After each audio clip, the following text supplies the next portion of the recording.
Hello and welcome to the launch of AJ Small Projects 2021. I'm Emily Booth, editor of the Architects Journal, and I'm delighted to welcome you to our special panel discussion, which will focus on what makes for a winning small project. We have got two brilliant speakers today who will be sharing their hints and tips for outstanding small schemes. Martin Edwards of Martin Edwards Architects, who is the winner of Small Projects 2020, and Nimi Attanayake, who is co-founder of trailblazing practice nimtim Architects. AJ Small Projects is our annual search for the best UK completed small project on a tight budget. And once more, we are thrilled to be running AJ Small Projects in association with our sponsor, Marley. I would like to thank Marley for their ongoing and important support. They have sponsored this wonderful prize for more than a decade now, and without their input, this event couldn't take place. So our many thanks to them. Entries are now open for AJ Small Projects, so do please visit the AJ website for more information and make sure you enter by Friday, the 15th of January. Now, without further ado, I'm delighted to hand over to my colleague, Rob Wilson, architecture editor at the AJ, who can tell you more about the prize and who will be chairing the panel discussion. Thank you, Rob.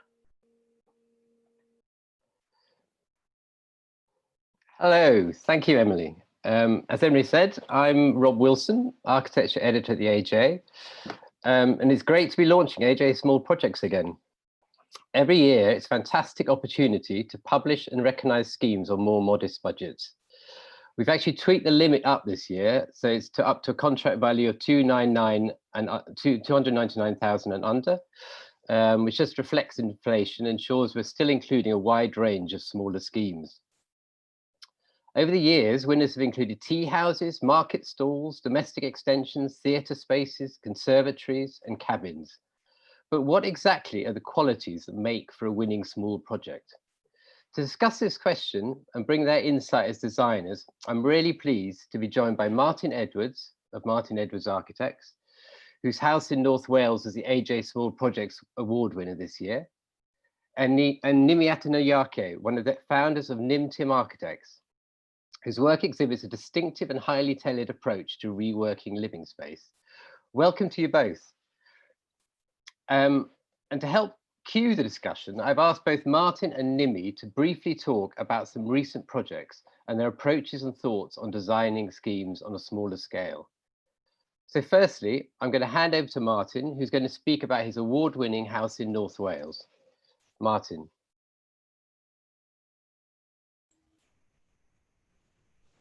Good morning, everyone, and thank you, Rob. Thank you, Emily. I'll jump straight in and present the house in North Wales. And really, it's just a little bit about the process through the design and build of the project.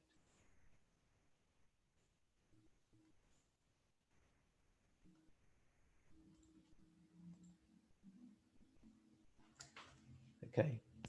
So the house sits amongst low-lying farmland in an area of outstanding natural beauty and with panoramic and ever-changing views towards Snowdonia. One of the house's owners is reliant on a wheelchair, and the house had become progressively more inaccessible to her. So our brief was to rethink the ground floor of the house and really to allow the family's continued use. This is the plan of the house before we started work. After almost 50 years of family ownership, the house had a very particular character that we were keen to avoid disrupting. It was also important to everyone that the remodeling should not feel like it had been designed around accessibility. So I was invited to stay at the house at the beginning of the design process. And this was, it was an invaluable opportunity, really, first to measure the house, but also to spend some time in the wider setting. And it's a very beautiful setting, as you can see in the photos. but there was also a sort of local vernacular to pick up on, and in particular, the small sheds that dotted the immediate landscape. And they have an economy of form and detail, sometimes quite improvised. And the early design process was informed by this, and sort of collecting, distilling, and editing of examples. So alongside this, we developed layouts of the new rooms in close collaboration with the client, her family and care team. And although we made some significant changes, we also tried to keep as much as possible and to reuse fittings where we could. And this was partly about maintaining the feel of the house, but to an extent, it also helped control the budget so that we could spend on a few things that made an appreciable difference. So the external walls of the existing single-story outbuilding were retained and remodeled. And these sit below a new roof to form a kitchen and dining area. And then the bedroom and bathroom are formed as a new addition. I mean, this is a sort of more developed sketch, but really this is the final form that the project took. So the new addition was positioned on the site of a former byre that had collapsed into undergrowth many years ago at the end of the sort of outbuilding. This photo was taken in the 1980s. So the new volume offsets the original footprint, and it defines a small protected outdoor space. But equally important was that it avoided changing the familiar view from the entrance of the house when approaching along the farm track. That the farm track is off to the sort of bottom right of this image. And a small sort of shed-like form duplicates the profile of the stone building, but in a lighter and more economical way. And it's deliberately low key to sit comfortably in the landscape and linked to the existing house, but at the same time, maintaining its own independent character. And then two large windows open the external spaces to the distant mountain views. And again, I mean, the house hadn't really previously related to the landscape in that way. So it's something else that we tried to address. So the rooms, yeah, they're interconnected, but they offset to avoid revealing everything at once. So the overall plan form remains sort of very compact, and it's no more than was needed. These are just a few early site photos and showing the retained stone walls of the existing outbuilding. And this became the dining room and the kitchen. Most local building firms are small in the area and focused on traditional skills that were required to maintain the rural building stock. So the most economical way to build was to use these and to work with these construction methods using standard materials that were readily available and familiar. So the new addition is timber framed, and it's clad in a lightweight sheeting made from recycled wood fiber. And this also had the benefit of being lightweight as a construction material. So it could be easily transported along the unmade track that was the only means of access. The timber frame also enabled high levels of thermal insulation and lower overall energy use. But I think importantly, it's simple, sort of straightforward carpentry. That's just a view of the sort of composition of the existing and new form. So we tried to keep all of the details as simple and as economical as possible. So for example, the window and door openings are taken up to eaves level, the timber wall plate doubles as lintels, and the roof sheeting is brought to a flush verge. So it's an economical detail, but it also respects the prevailing rural typology. But in a few specific places and components, they were less standard. So this is the metal framed dining room window, and it matches an existing window on the earlier house. And things like ironmongery as well, light fittings. So principally those parts that you interact with directly and where the use would make a specific contribution to the whole. We prepared full construction details. So it was quite a detailed package given to the contractor, specifications. And where necessary, we prepared samples and mock-ups in the studio to describe what was needed. And also things like, I mean, we took on patinating all of the ironmongery for the project, partly because procure it at reasonable cost as a package. But I think partly because we enjoy being involved and being a little bit hands-on, and it's one of the nice things about smaller projects, I guess.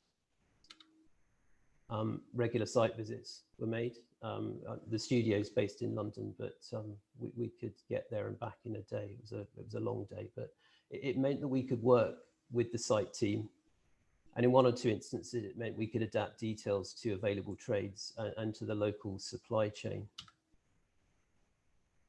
So the truss in the dining room was made by a local metal worker, more sort of typically making agricultural components. And a local joinery shop made the majority of the joinery. So these are just a few photos of the completed project, just to sort of round up. I think one thing was it about this project, and often I think we find with smaller projects, is it's important to be flexible at times. And I think also obviously to fight the right battles. The lead verge detail of the extension is perhaps a case in point. It was originally designed to be an off-site fabricated, a painted metal profile, but we had a very good lead worker on site, and the contractor was more comfortable with that as an approach. So we agreed to change the detail. And I think, I mean, in the end, I think we all came to like it. And the other thing is that it helped with other negotiations. The patio in the foreground of these photos they're sort of slate slabs. That again, it's a sort of local detail, as is the slate fence that surrounds the project, something that we've tried to reappropriate.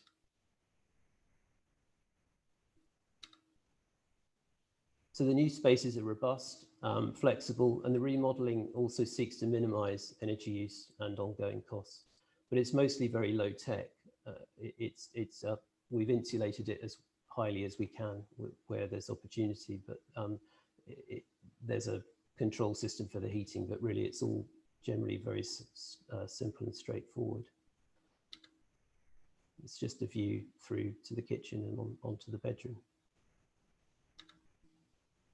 And it was a particularly stimulating project. And coming back to the earlier point about collaboration, I mean, the architect-client collaboration for this project, what was key, as was being able to spend some time in the house and the landscape and sort of get to know the setting.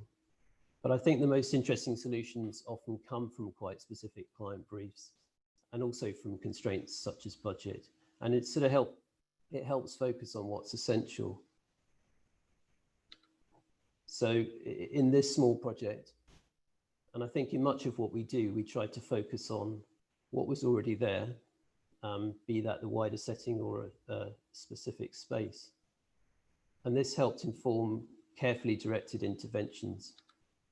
But I think perhaps importantly for us, it was about also adding no more than was absolutely necessary. This is just a final sort of view towards the mountain range. So thanks very much. I'll hand you back to Rob.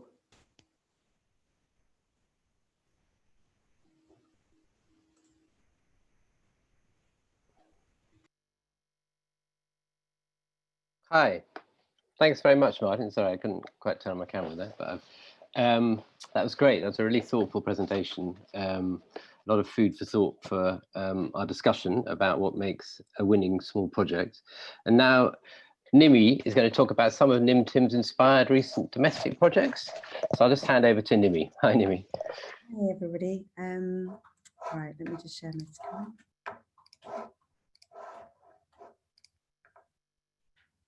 Hopefully everyone can see this. So thanks to Rob and AJ for inviting me to speak this morning. I'm one half of nimtim Architects. We're a studio of 6 architectural staff, an office manager and a dog based in South London.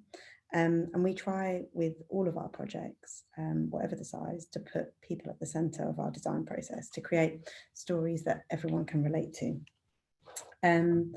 So we play, talk and listen to understand the unique needs and ambitions of our clients and the future users.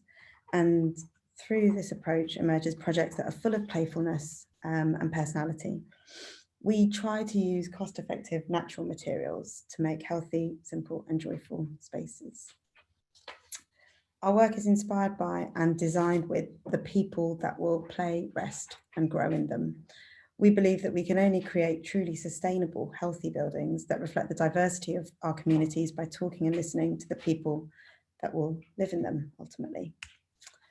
So our process is very much focused on dialogue and collaboration. It's about empowering the people that are involved to contribute to each project and the making process. So this allows us to create buildings and spaces that reflect the personalities and values of the people that will use them. Today, I'm going to talk about 3 projects. Cloister Corner, which is an extension to an Edwardian ground floor flat. Cork House, which is a rear extension and a loft conversion to a small Victorian terrace. And Fruit Box, which has just recently been completed and is a side and a rear extension and a complete reconfiguration to a late 1960s townhouse. So we start at the beginning. We ask questions, we play games, and we test out various scenarios. We find that our design process always begins with a conversation, and in this case, it's with our clients. So we make a conscious decision to not allow a modest scope, size, or budget to negatively affect our architectural response. So, concepts. At Cloister Corner, we try to maximise the space within a restricted and overshadowed site. The clients originally approached us with approval for a basement addition to their ground floor flat. But after looking at costs and drainage, we suggested reviewing the potential at ground floor.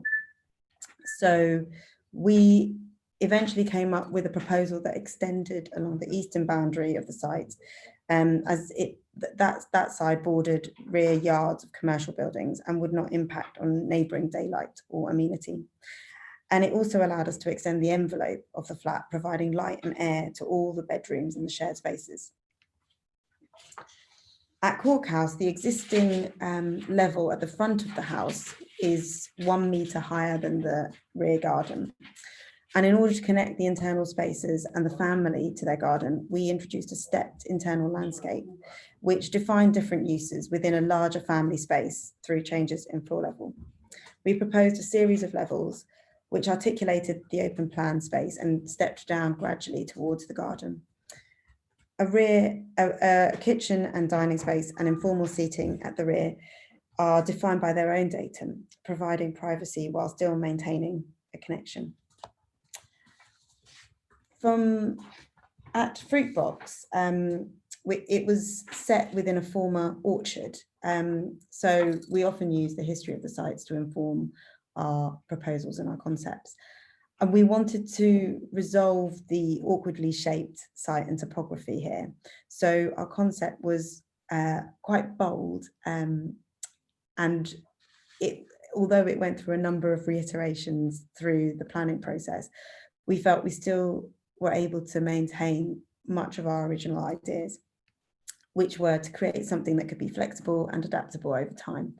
The clients for this project approached us while they were expecting their first child, and it recently completed by the time their children were 2 and 5 years old. So I think it's a bit of a myth that small projects are quick and fast. Sometimes they can be quite slow and rigorous. Materials and details. So at Cloister Corner, from discussing and listening to our clients, we understood that private spaces for them could be small and intimate, while family spaces could be much more adaptable and provide a variety of functions and levels of intimacy. So we introduced a glazed gallery that was framed by stained Accoya mullions, which would run along the edge of the new addition and connecting the children's bedrooms to the rest of the house. The roof of the children's bedrooms rises steeply from the boundary to provide high level glazing into each space. And our client described this part of the house as like the corner of a Benedictine cloister. We carefully considered the joinery within this project because we needed to maximize the storage space, making them more usable within the kind of the restrictions of such a small, tiny footprint of the flat. We spent a lot of time researching and choosing our materials and colour palettes for each project. And we believe this is often where the richness of the collaboration really kicks in, and why the creation of the project belongs to everyone who's been involved, not just us. So at Cork House, we wanted a material to form the new space that was simple but also textural and would complement the richness of the London stock bricks at the rear. Although there wasn't much of many precedents for using cork on small projects, our clients felt invested in it for both its sustainable and aesthetic qualities. They were so emboldened that they chose pink for the windows, which we love. We always try to reduce the potential for steelwork and keep things as light and simple as possible. The side and rear extensions at Fruitbox are entirely constructed from timber, which is exposed internally and with a brick skin externally. Of course, that does mean a lot of rigorous setting out with the builder on site to make sure everything lined up. The project uses simple and thoughtful materials. The floor is a cost-effective lino, but cut into a bespoke triangulated pattern that relates to the awkward shaped garden. The kitchen is clad in a plain white ceramic tile that continues the simplicity of the materiality. And the tiles were actually the client's idea, which we felt enriched our original concept. The value of a trustworthy, hardworking builder can't be overstated. We believe that they can become a trusted friend and a colleague.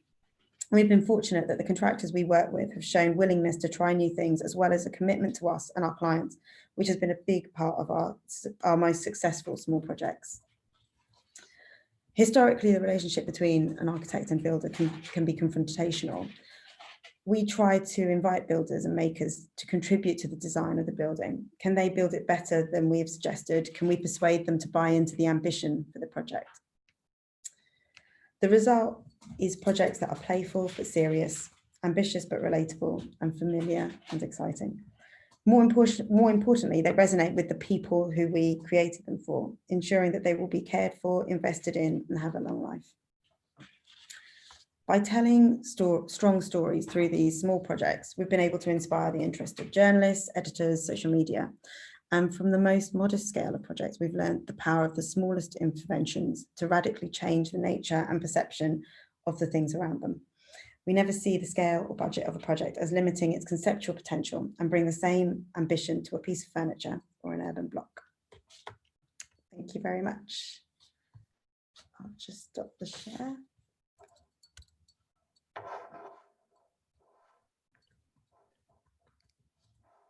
Great. Thank you very much, Nimi. That was really, really interesting insight into the practice's work. So now what we're going to do, we're going to ask, Martin's going to join us again. And we're going to talk for about 10 minutes or so about this question of what makes a winning small project. I think a lot of the questions I was going to ask have sort of been answered by your presentations. As you went into really real depth about the thought processes of your design process. But I just wanted to say to those who are listening or watching in, if you'd like to ask questions or send in questions, please go to the bottom of your Zoom screen and there's a question and answer button there. So please send in your questions and we can get onto them. We'll be asking those shortly, so it'd be really good to get some good questions from you. So I just wanted to start by asking, I think, small projects in a way sort of stereotypically about constraints. They're about constraints of budget, often of site. And I just wanted to sort of talk about that or think about that aspect. How do you see, in a way, constraints are often a sort of creative driver of projects in your work? Because it often seems that if you have sort of boundaries, that's often quite a good thing of way of, in terms of design, is pushing against them, testing them. I wonder if you had any thoughts on that, either Nimi or Martin. I don't know if you want to kick off. Should I? I mean, yeah, I think absolutely they are they can be important starting points for projects, and they give you parameters to work within. And I think it does sometimes bring out a certain kind of creativity, I suppose, in projects, be it sort of, I mean, it might be looking at materials in a different way, for instance, which it might come from budgetary constraints. But yes, I think definitely there are, that side is key sometimes. Yeah, I think I agree. I think we tend to find projects. I think sometimes we often look at spaces and see sometimes the constraints within them. So we try and find the issues that might not, be obvious, because I think that's at the heart of good design, to just make sure that it's really well resolved to whatever the situation might be. And I think that it's also we use it sometimes as a way to tell the stories of the projects. Each project might have a different constraint, and using that narrative to build into your design can help formulate a story that then can help people connect to it. And so we find often that clients and contractors and contributors can come on board and feel part of something. So we use it in that way as well. So in a way about, because I was interested in how you're talking about creating a narrative in your work, or at least in the way you talk about your work, to engage with all the other people you work with. That obviously seems a really key aspect of how you work. Is that right? In terms of what sort of narrative, when you talk about a narrative, can you explain what that is, or how you sort of how you formulate that, I suppose? Or I think it's quite organic process, and not always it's not always apparent at the beginning. And sometimes it comes through the process of going through the design that we build the narrative and we build this kind of story. But I think if we can find a sort of something to tell, or if we can find something to try and thread through the project, it ultimately helps us to make decisions as we go throughout the process. So we can always relate it back to what the original concept and thread is, which helps us to explain why we're doing things. So we find it quite a useful tool in communication and helping people to understand our thought process, I guess. And I think we start to develop it just by listening. So we try and we observe our clients and listen to them and interact with them, play games with them, make it really light and fun. So in many ways, they don't realize that they are telling us the story. Yeah. And then we can sort of pick it, we can kind of unravel it and find the threads that we can from our work with them. And that's why I think we put people at the heart of the process, because it is very much about that starting point. And if we can get that right, I think then we can get the later stages. It kind of all falls into place a little bit easier. Do you recognise that, Martin, in terms of particularly, I don't know, relating to the client, or in terms of the builders, or or the other people involved? In fact, the makers, as Nimi describe them all. Yeah, I think absolutely. I mean, it is about a collaboration. That this small projects in particular, I think the client relationship is absolutely key. But it's everybody in the process is key. And in a sense, I mean, often small projects are done without architects at all. I mean, so actually for a client to employ an architect in the first instance is a sort of an act of faith in some ways. But I think, yeah, the collaborative nature of any project like that, and it's usually very specific. So yes, absolutely. And I think it's what we enjoy about the process are those people that you meet, and also that you have an opportunity to develop relationships over time. Yeah, because just on the client side of it, I was interested in how this is actually Marley, our sponsors, asked a question, which is in terms of sustainability. I mean, obviously that's a key thing now. I mean, do you find there's an understanding with clients? Is a sort of understanding of sustainability and also a desire for sustainability in terms of the construction? And do you find that coming from the client now? And also, how do you, I don't know, because it's quite a complicated field now, how do you sort of go about talking about sustainability or with the client or explaining aspects? Do you find that very receptive, I'd say? Is that the case nowadays? Probably.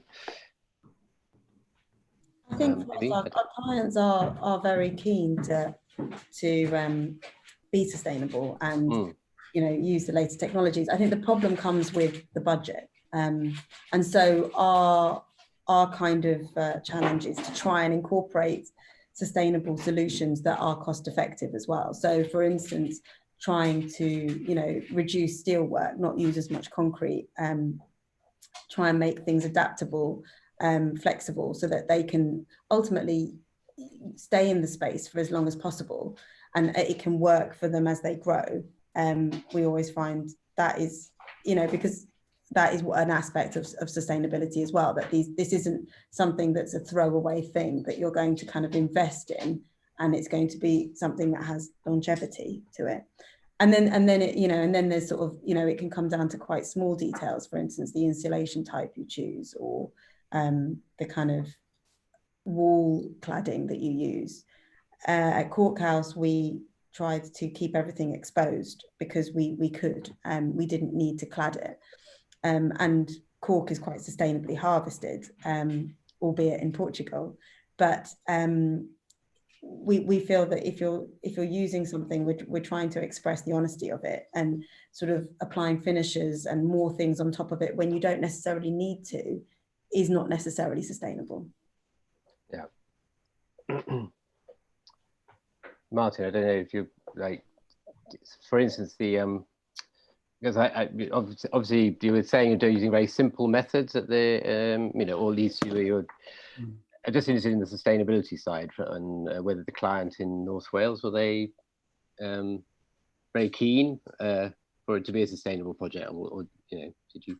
Yes, I mean, I think it was done in a sort of a quite simple and I guess sort of intuitive way up to a point as well. I mean, for smaller projects, you don't always get the opportunity to analyze in huge detail through the design process in that way. I think you do get the benefit of sort of post-completion analysis and things, and that's sort of very useful. But I think you sort of build up over a sequence of projects, perhaps particular materials, techniques, approaches. I mean, timber frame that we use on a lot of our projects, but it does come down to sort of simple stuff like putting in lots of insulation, trying to lower the amount of energy you're using in the first place, and rarely does it get sort of too complex, I suppose. But yes, I mean, I think clients are very interested and keen and aware of all of these needs of projects. Mm. And do you find in smaller projects there's more of an emphasis on materials and tactility? I don't know, just in terms of often smaller projects are potentially domestic spaces and with more intense occupation. Do you feel there's more of a focus, I don't know, on the material, on the detailing, perhaps compared with larger projects? Or, I mean, obviously, I mean, it's quite key, I presume. Yeah, I mean, definitely, and this project is an example of that. But yes, I think materials are key, and it is the stuff you touch. But I guess again, sort of by nature, it's you're assembling a very specific palette for a small project, and it's about the feel of that space and what those few materials bring to it. We're getting some questions in here, so I might ask. Here's one from Joe Burke. Does a small project mean a small design fee? Nimi, I don't know. We'd like to think so, but I think what we've shown is that a small project has just as much work, if not more potentially, than a large project. So actually, yeah, and it takes as much time as a larger project as well. So unfortunately, it doesn't mean a small design fee. is the short answer. Yes. And there's another one here from Malgorzata Rutkowska. What media or tool do you use to find best to explain your design and visualize it and the ideas for your clients? How do you communicate with your clients when you're first explaining design ideas? Martin, I don't know if you want to. I think, I mean, hand sketching and models really is still what we use. I mean, we do use computer generated imagery and things at certain times, but I think there's no substitute for a model. I think we still find with projects, but I think actually being able to draw in with a client, I mean, to explore ideas around a table, I think hand sketches is what we still use a lot. But yeah, model making, I think, is key for us and for clients, we find. Nimi, I don't know, what methods do you use?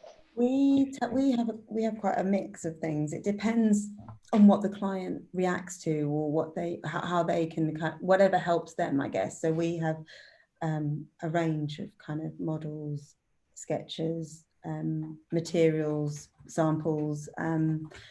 It also depends. We like to use the strengths of the job runner as well. So it's very much about who within the team is running the project and what they enjoy doing as a way to express the design. So yeah, it changes from project to project, depending.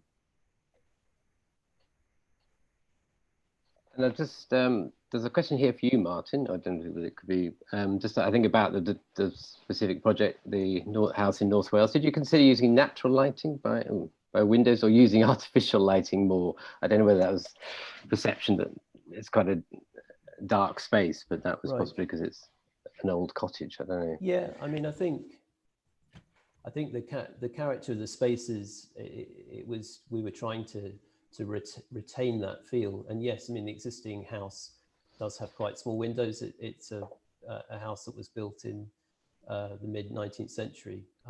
I mean, there are two large openings which are designed to take in the panoramic views. But I think it's more about the character of the natural light through the day, though, perhaps, than the artificial light that was key. I mean, and perhaps the sort of the scale of the openings, it does animate the space in a more dramatic way. And I think, I mean, the weather in that part of Wales changes enormously. I mean, you do have sort of, yeah, 4 seasons in a day, literally sometimes. And so yeah, that was important. But I think, yeah, the natural light more than the artificial light, definitely. Well, you're also trying to capture views for the particular, I mean, with the setting, you know, yes. In terms of positioning of openings. Yeah, no, definitely. And I think, but it's a balance really of not absolutely opening up everything to what's, you know, potentially quite an overwhelming view, actually. But yeah, the view was key, and it was as much about that. Yeah. Is that also the case, Nimi, looking at, I mean, some of the projects you showed on urban projects, you know, thinking about views out, capturing light, or how you deal with openings on a more constrained site? Do you often try to sort of direct the view, or, you know, or is in a way it's just a different, it's the same but different, isn't it? It's just a more constrained situation. Or I think a lot of our clients come to us with quite constrained sites and need more data, you know, want better light in their space, or potentially, you know, that they're north facing, and it's about making it warm and feel sunny. So a lot of it is for us about looking at the design and trying to introduce that naturally in the first instance. How can we sort of funnel the light so it's shining where we need it to shine, but also understanding that maybe, for instance, at Cloister Corner, the bedrooms are, you know, that they're potentially quite dark spaces, because they can be, you know, by understanding what the client needs, that they then can work out, well, actually, I'm happier to make those spaces quite dark spaces, top lit, and maybe actually I want to make the most of where sort of the dining spaces or the kitchen spaces, make them the brightest spaces. So it's all about just understanding what your client needs and what is happening with the daylight in that specific context. Yeah. And there's a question here for you as well, just about the construction of the cork house, just a question about the external cladding and whether the cork was treated. I don't know if you could talk about what the makeup of the external cladding is. The wall is it's block work in the centre with cork on the internal face, providing the insulation and the finish, and then also cork on the external face, providing the external finish and the rain screening and the weatherproofing. I should just say that there are certain issues with using cork, specifically the spread of flame, and it would be important to get a good building control officer on board if you are thinking of using it. But the clients love it. It's not treated, it's heated because of quite a high temperature to form the panels, and when you're up close, it sort of smells a bit smoky, but the clients love it, and actually it's quite a good acoustic treatment as well. It stops the noise bouncing and reverberating across the space. So although it's used in an open plan, the clients, I think, said they had about 20 people for Christmas, and it was actually bearable, you know, with kids. It wasn't too noisy. So yeah, there is a lot of information and details about cork online now, but yeah, I just research it and make sure it's used in the proper application. Great. I'm going to pick up another question here. I think it's a question about rural build. How might you cope with a rural build without on-site services? Well, I presume you, Martin, there were services at the house in North Wales. As in yes. Yes, I mean there was water and electricity. Did you use renewable? I mean, out of interest, were you using PV panels or was on that project? No, we haven't. No, it's powered by electricity. There's no gas or or oil or anything like that. The heating system is an electric system. But no, there aren't any on-site renewables. But I mean, it is something, given that it's an all-electric system, that could be added in the future if it became an opportunity. We have another question coming in, was about fees again, but just interested. Do you find it more difficult to cover your fees on this type of project, or in terms of the intensity of work? I'm always interested in the relative intensity of work on a small project, for the amount of the time you spend for the size of the project. Do you find that sometimes an issue as a practice? Nimi or I think it is a challenge. I think it's a bit of a juggling act, trying to balance the time that we would like to spend on a project with the fee that we're getting. We're still, to be honest, we're still working it out. There are some projects that go right onto site that we continue the whole way, and there are other projects that don't go right to the end of the process. And it's just about managing our time on all the different projects that we've got. It does also mean that I think when you're a practice that's doing a lot of small projects, we have to take on a lot more of them to kind of make the fees work. So it is a lot about sort of spinning plates.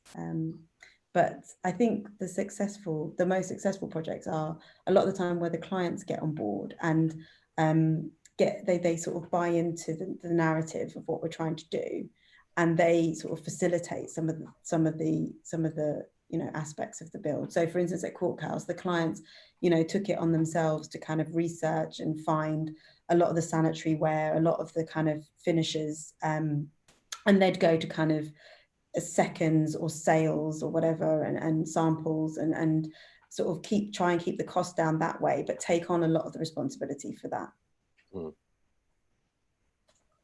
Yeah, I mean, I completely concur with that. I mean, it is always a challenge, but I think it's true that with small jobs, I mean, that sometimes there is that opportunity for clients to get. I mean, in the house in Wales, similarly, the clients were quite involved with some of the final specification and sourcing of things. But yeah, I mean, they are definitely always a challenge. And like Nimi, I mean, we've not really figured it out, and sometimes we get it a bit wrong. But yeah, I think the more you do, the better you get at it, and where to focus attention and at different stages of the project, different intensity to different tasks.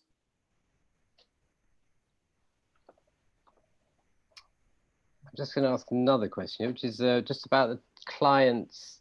It's about if there's a conflict ever between the client's wants and what the architect thinks is best. Do you always try and reconcile the client's tastes and desires with your architectural intent? Is that, yeah, I mean, do you find there are conflicts and that sometimes you have to compromise? I mean, presumably that's the whole aspect of communication you're talking about, Nimi. Just it's about a conversation and being able to not resolve differences, but bring the client or bring others along with you. I think for us, it's very much part of making them feel emboldened so that they can bring their own view and their own perspective to the table. And we've had some lovely surprises where it isn't particularly what we would do, but the result is, it's very much makes the project, and we couldn't be more thankful for them. For instance, the pink windows at Courthouse was the client's idea. At Fruitbox, the kind of this sort of tiled kitchen was the client's idea. Right. And we're constantly surprised. And I think I think everyone can be surprised, and that's part of the joy of doing these sorts of projects, that you do have that surprise element where people, it's unexpected sometimes, and it's more special for it. Do you find that, Martin, as well? Is it? Yeah, I mean, it comes back to this, the sort of collaboration that is part of all of these projects. But I think it's that sort of continuing that and maintaining that dialogue with the clients through the process. And I think sometimes there are things that you end up revisiting. You go sort of in a particular direction at a certain point, but I think it is about the communication, and that's part of the sort of joy of these sorts of projects. Someone's asking about use of structural timber. I think this is possibly for you, Nimi, but was this the last project you showed, and not the fruit box? Yeah. The decision in a way to use structural timber, I suppose, rather than steel, and what the consequences were for the design process. Or I guess, yeah, you do have to make sort of decisions if you are going to do that. It does kind of limit the spans of how far you can go, and how big your openings can be potentially. So there is design implications that the client needs to be on board with, but we try and tie it into the aesthetic of the project, so it's part of the concept and the story that we're trying to tell. So we then decided to express this kind of the timber element and expose it internally, and sort of make it kind of a warm kind of interior that might be kind of like a cabin within an orchard or something. So yeah, I think it is, other than the kind of spatial constraints, it can actually enrich the design. Martin, with the house in North Wales, was the extension there? Is that that was timber frame, is that right? Or That's right. Yeah, the new extension was timber frame. what was the decision? I don't know. How did you make the decision for that as opposed to a steel frame? Or I think, I mean, in a way, I think we always sort of default to timber in the first instance. I mean, I think it's something we like using, and somehow it's about the sort of the feel, I suppose, to a degree. I think with this project, I mean, it was a key benefit that it was very light compared to trying to bring steel onto the site. So I mean, that was definitely a factor in this case. And I suppose, I mean, the embodied energy within the final construction for a house that will be there for a long time. So, but yeah, I think we default to timber really, and it's our preferred material where we can. So I think we'll just take one more question. There's a question here about procurement routes and contracts. It'd be interesting to know, what do you normally use for your projects? I mean, Nimi, for those 3 projects you showed, were you using a similar procurement route and contract? Yeah, I think we use the same for all 3. I think we tend to use the REBA domestic works contract. It's sort of based on the JCT contract, but it's much simpler to understand. We act as contract administrator between the client and the contractor. But yeah, I think all 3 of those projects were done under REBA domestic works. Yeah. Is that what you use, Martin, or? We do, but actually the North Wales project, we used a JCT minor works contract, and it was a full sort of traditional service and a full package. But yeah, I mean, we often use the JCT contract as well. Great. Well, thank you very much. That was really, thanks so much to both of you for talking about, for presenting as well, for the really thought-provoking presentations, and for talking about what makes for a really successful small project. And it was fantastic of you to join us. Thanks very much, Nimi. Thank you, Martin. Thank you. Now I'm going to hand back to Emily to say a few closing words about the AJ Small Projects. Thanks a lot.